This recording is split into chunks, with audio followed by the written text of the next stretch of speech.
Assalamualaikum warahmatullahi wabarakatuh. Jumpa lagi kita di PXD Parent Story. Hari ini kita kedatangan tamu yang sangat istimewa, sangat cantik dan sangat menginspirasi kita semua.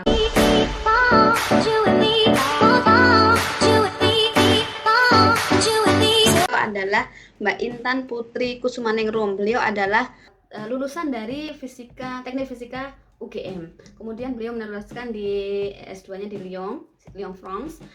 Dan kemudian sekarang beliau mendapat scholarship dari CNRS. Apa itu CNRS dan bagaimana cara apply-nya begitu? Teman-teman nanti kita akan lihat, kita akan saksikan inspirasi dari beliau. Selamat pagi semuanya, saya Intan dan saat ini saya S3 di CNRS SEMES di Toulouse tentang off-axis holografi dan mempelajari interaksi antara light dan matter dalam skala nano. Oke, Mbak Intan, bagaimana sih cara mendapatkan beasiswa CNRS? Kemarin kita sudah pernah mengisi tentang BGF Scholarship dan INRIA Scholarship yang ditawarkan di Perancis ya untuk PhD. Sekarang kita akan mempelajari CNRS. Mbak Intan mungkin bisa kasih kita clue gitu ya, apa itu CNRS dan bagaimana cara apply-nya gitu. Monggo Mbak Intan. Jadi CNRS itu adalah lembaga riset Prancis dan mereka menawarkan berbagai topik S3 atau berbagai topik research project. Bagi yang berminat, tinggal kirim aja CV motivation letter melalui portal employ.cnrs.fr. Dan setelah itu akan ke tahap wawancara kalau mereka tertarik dengan motivation letter yang kita tulis.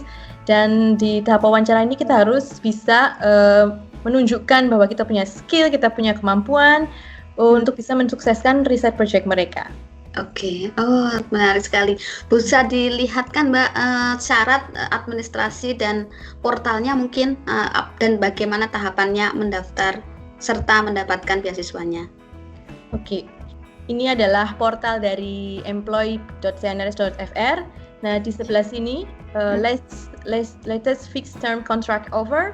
Ini bisa dicari semua offer mulai dari S3 atau mau kerja jadi insinyur 2 dan kontrak doktorat atau S3.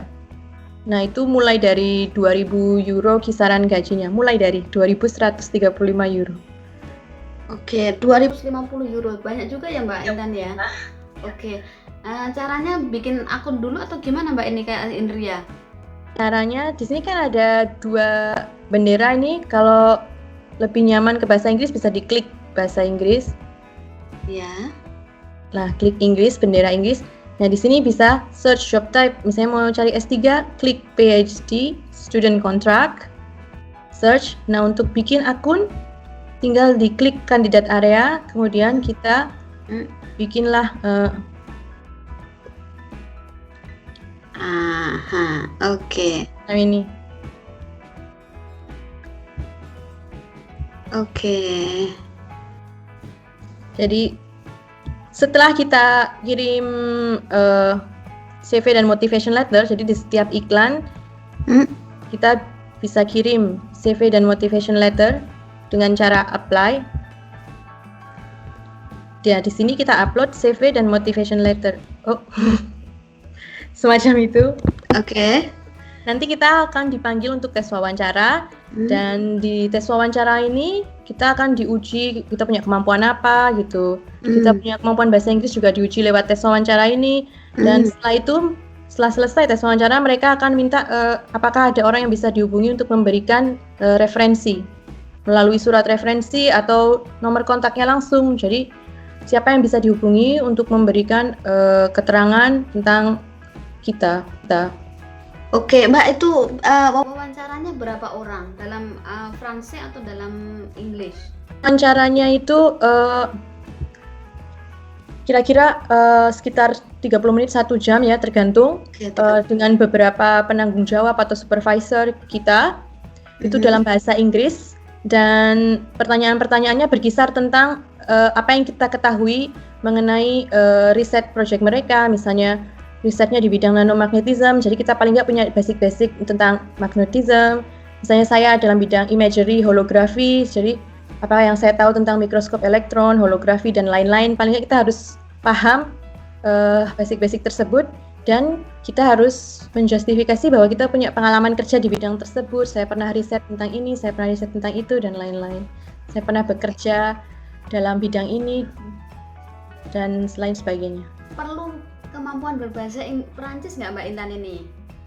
Job ini? Iya, jadi untuk CNRS sendiri kan sangat multikultural, jadi mereka punya berbagai agen dari berbagai negara, sehingga bahasa pengantarnya bahasa Inggris. Bahasa Prancis, ya bahasa Prancis tuh diperlukan untuk kehidupan kita sehari-hari gitu. Tapi untuk dunia dalam pekerjaan di lab CNRS mereka menggunakan bahasa Inggris. Dan untuk daftar di CNRS ini rata-rata kita hanya perlu menjustifikasi kemampuan bahasa Inggris kita, walaupun kita nggak punya TOEFL score, nggak punya sertifikat TOEFL, itu nggak apa-apa.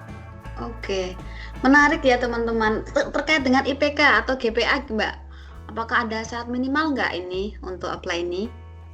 Oh, jadi untuk GPA itu sebenarnya nggak diutamakan. Nggak diutamakan, oke. Iya. Karena di sini yang dinilai itu kan experience kita, kemampuan kita, skill kita. Jadi seperti saya sendiri kan dulu GPA saya sebenarnya bukan yang tertinggi di kelas ya. Bukan yang tertinggi dari waktu dulu di UGM juga IPK cuma 2. 2 Mbak? Yakin itu bisa keterima? Ya. Waduh. 2,9. Oh, nyaris ya. Tapi terus saya bisa keterima di beberapa universitas dan Grand École di Prancis, karena waktu tes wawancara juga di master saya bisa menjustifikasi kemampuan saya dan experience saya gitu. Lebih itu ya, dinilai skill kita. Tidak mengaruh ya teman-teman, ini buktinya Mbak Intan ini ya. Oke Mbak Intan, ini sangat menginspirasi sekali ya Mbak Intan. Untuk yang blog di CNRS ini, apakah nanti setelah mendapatkan dana dari CNRS, apakah nanti harus kerja di CNRS ataukah bisa free Mbak? Oke, jadi setelah kita keterima untuk kontrak PhD atau doktora ini, kita mendapat sebenarnya namanya bukan beasiswa tapi gaji. Jadi ini kan statusnya adalah menurut mereka statusnya adalah termasuk pegawai kontrak. Jadi bukan, sebenarnya lebih tepatnya agen CNRS yang mendapat gaji per bulan, dan setelah lulus doktora kita bisa meneruskan postdoc atau kita bisa bebas mau apply kerja di mana aja. Oke. Yang di sini statusnya selain kita kontrak dengan CNRS, mereka kan punya partneriat university partneriat. Misalnya saya dengan CNRS dan Universitas Paul Sabatier.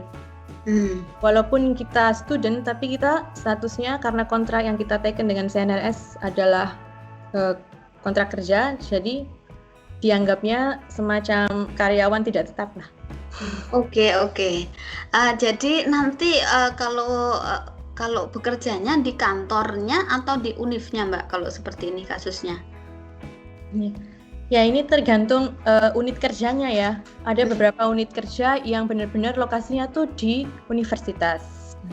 Ada unit kerja yang seperti saya sekarang berada itu di unit terpisah, di lokasi yang terpisah dari kampus. Malah jadi jarang ke kampus ya, karena kan lebih sering di lab.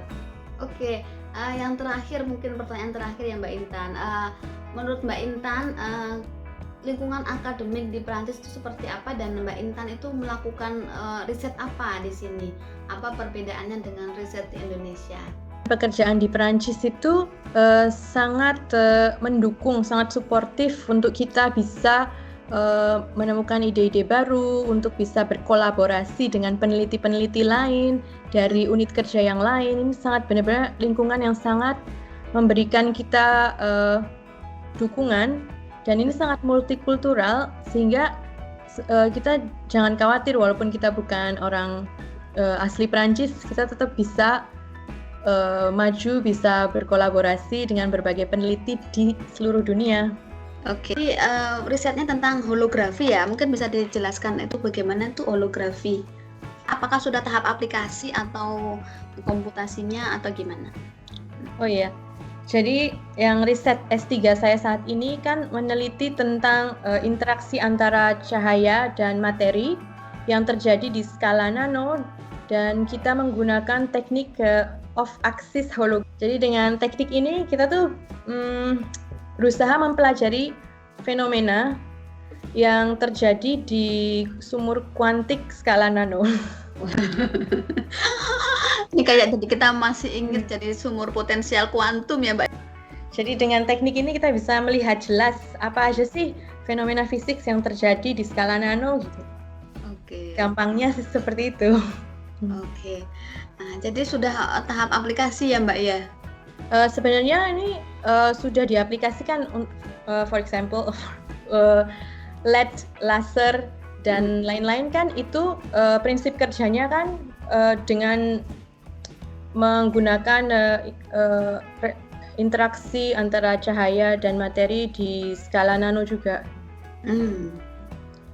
Mbak Intan, yang sekarang yang paling terakhir, tadi yang terakhir sekarang paling terakhir, Intan bisa memberikan semacam semangat untuk yang teman kita yang di luar sana yang masih ingin meneruskan mimpinya meraih PhD di Prancis atau di luar negeri lain.